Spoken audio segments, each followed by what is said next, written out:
안녕하세요. 언제나 사랑을 있다에 오신 여러분들을 환영합니다. 영상 시작에 앞서 구독과 좋아요 부탁드립니다. 중견기업 부장 김현수 47.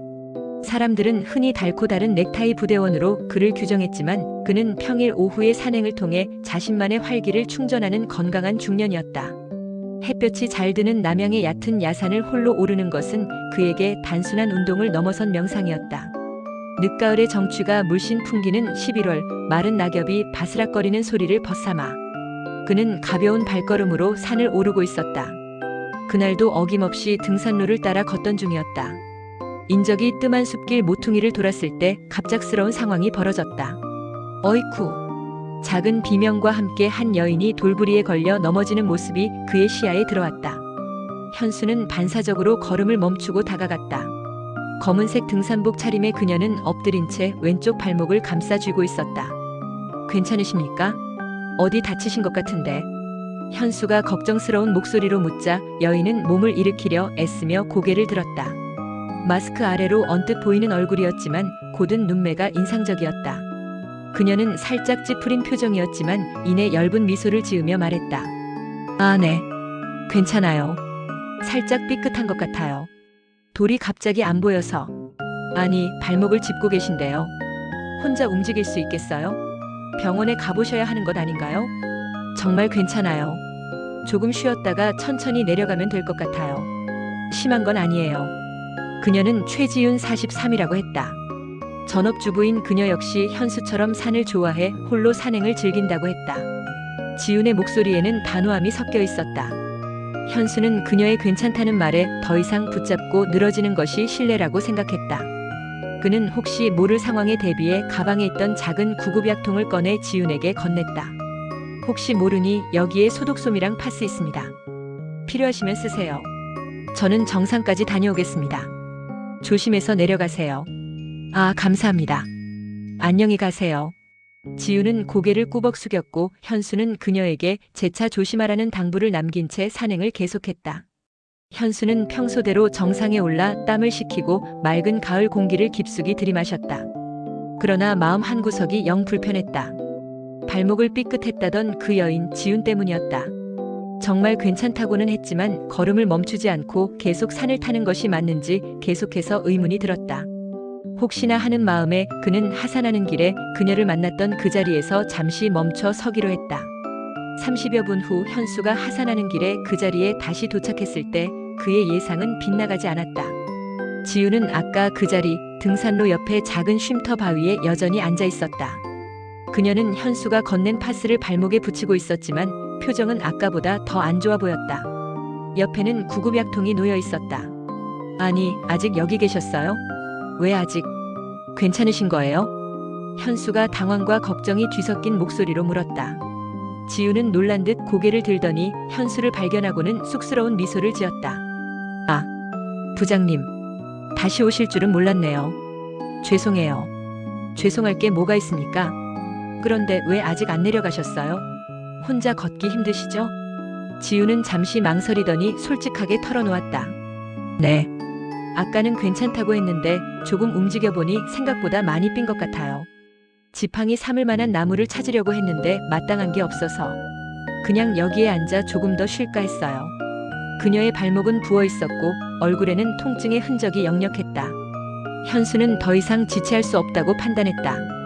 산에서 다친 사람을 혼자 두고 가는 것은 도리가 아니었다. 그는 재빨리 주변을 둘러보았다. 마침 적당히 굵고 곧은 나뭇가지 하나가 눈에 띄었다. 안 됩니다. 여기서 더 지체하면 해지기 전에 내려가기 힘들어요. 제가 부축해드리고 이 나뭇가지로 지팡이를 삼아서 천천히 내려갑시다. 하지만 부장님께 너무 폐가 되는데. 걱정 마세요. 저도 마침 하산하는 길이었습니다. 자, 제 어깨에 기대세요. 무리하지 마시고 제가 천천히 걸음에 맞춰드리겠습니다. 현수는 지윤의 가방을 자신이 메고 한 손으로는 지팡이를 짚게 했다. 다른 한 손으로는 그녀의 허리를 부드럽게 감싸 부축하며 힘을 실어주었다. 지윤의 몸이 자신에게 가까이 기댈 때마다 현수는 중년의 나이에도 오랜만에 느껴보는 낯선 이의 온기에 미묘한 긴장감을 느꼈다. 지윤 역시 아픈 발목 때문에 어쩔 수 없었지만 듬직한 현수의 품에 기대어 걷는 상황이 묘한 설렘을 주었다. 산을 내려가는 동안 지훈이 움찔하며 발을 헛디딜 때마다 현수는 반사적으로 팔에 힘을 주어 그녀의 몸을 더욱 단단히 끌어당겼다. 조금만 더 힘내세요. 미끄러지지 않게 조심하고요. 현수가 낮은 목소리로 속삭였다. 네, 감사합니다. 현수 씨. 지훈은 그의 넓고 단단한 어깨에 기대며 숨을 골랐다.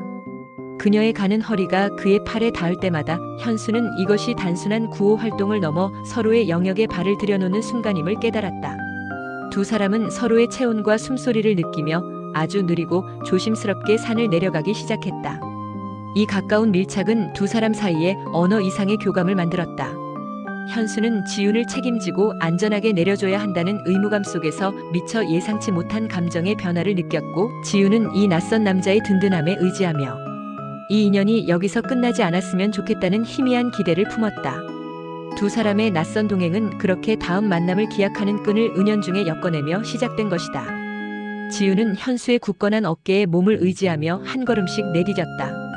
산길은 울퉁불퉁했지만 현수의 듬직한 지탱 덕분에 심한 통증은 느끼지 않았다. 현수는 지훈이 혹시 미안해할까봐 먼저 말을 걸었다. 제가 현수예요. 김현수. 부장이라는 호칭은 회사에서만 쓰는 거라. 네, 저는 최지훈이에요. 정말 감사합니다, 현수 씨. 아까 혼자 괜찮다고 보낸 게 너무 후회되네요. 하, 괜찮아요. 저도 마음이 놓이질 않아서 내려오는 길에 다시 들러본 거니까요. 그런데 혼자 산행은 위험할 수 있습니다. 특히 가을에는 낙엽에 미끄러지기 쉽거든요. 두 사람은 걷는 동안 천천히 대화를 나누었다. 현수는 중견기업에서 20년 가까이 일해온 이야기, 그리고 혼자만의 산행으로 스트레스를 푼다는 이야기를 했다. 지훈은 결혼 후 전업주부로 살면서 겪은 소소한 일상, 그리고 답답할 때마다 산이 주는 위로가 좋아서 몰래 산에 오르곤 했다는 속마음을 털어놓았다. 같은 시대를 살아가며 중년의 기로에 선 두 사람은 공감대를 형성했다. 현수는 지친 일상 속에서도 활기를 잃지 않으려는 지훈의 모습에서 자신을 보았고, 지훈은 겉으로는 무뚝뚝해 보이지만 속 깊고 책임감 강한 현수의 모습에 편안함을 느꼈다. 산이 주는 매력이 뭔지 알 것 같아요. 숨이 턱 막힐 때, 그럴 때 한 번쯤 푹 안기고 싶은 마음이랄까요? 지훈이 말했다. 맞습니다. 산은 침묵으로 모든 걸 받아주죠. 내려가는 길이 이렇게 길게 느껴진 건 오랜만이네요. 현수가 웃으며 대답했다. 해가 서산으로 기울고 산길을 비추는 노을빛이 아름답게 펼쳐졌다. 긴 시간 서로의 체온을 나누며 걷는 동안 두 사람 사이에는 단순한 부축 이상의 친밀감이 싹트기 시작했다.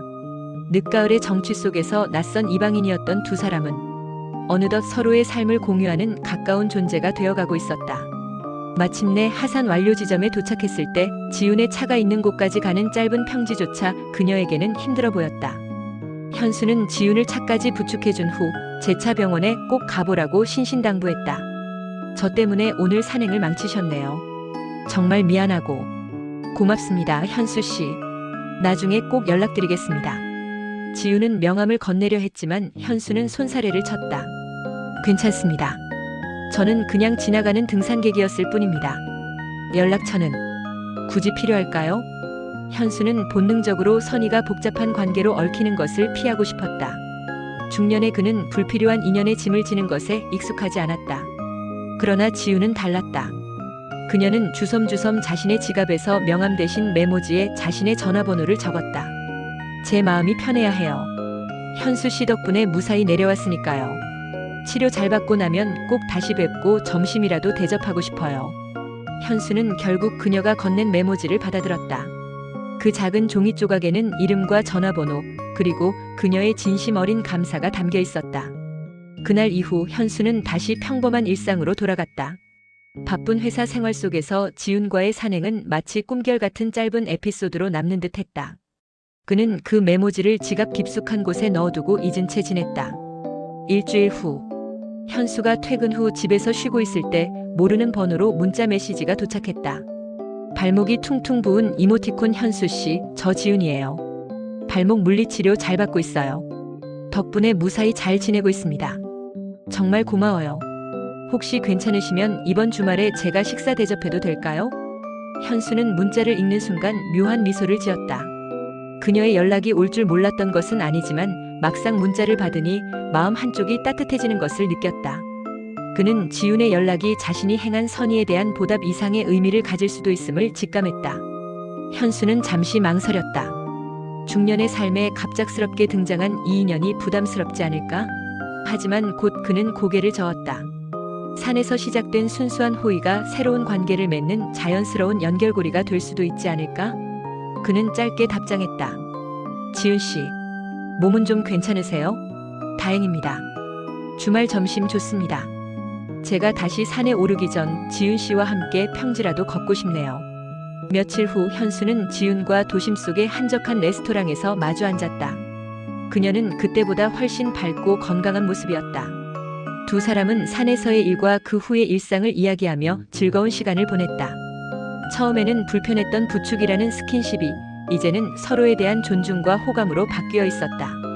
식사를 마치고 헤어질 때 지훈이 현수에게 말했다. 다음에 현수 씨가 홀로 산에 오르실 때쯤엔 저도 다시 함께 오를 수 있을 것 같아요. 그땐 제가 현수 씨에게 맛있는 도시락을 대접할게요. 현수는 진심으로 웃으며 대답했다. 네, 좋습니다. 그때까지 몸조리 잘하세요. 우리 또 우연히 만납시다. 현수는 그녀와의 재회를 기약하며 등을 돌렸다. 그의 발걸음은 평소보다 훨씬 가볍고 경쾌했다. 늦가을 산길에서 우연히 발견한 작은 돌부리가 평범했던 중년. 남자의 삶에 예상치 못한 새로운 인연이라는 이정표를 세워준 것이다.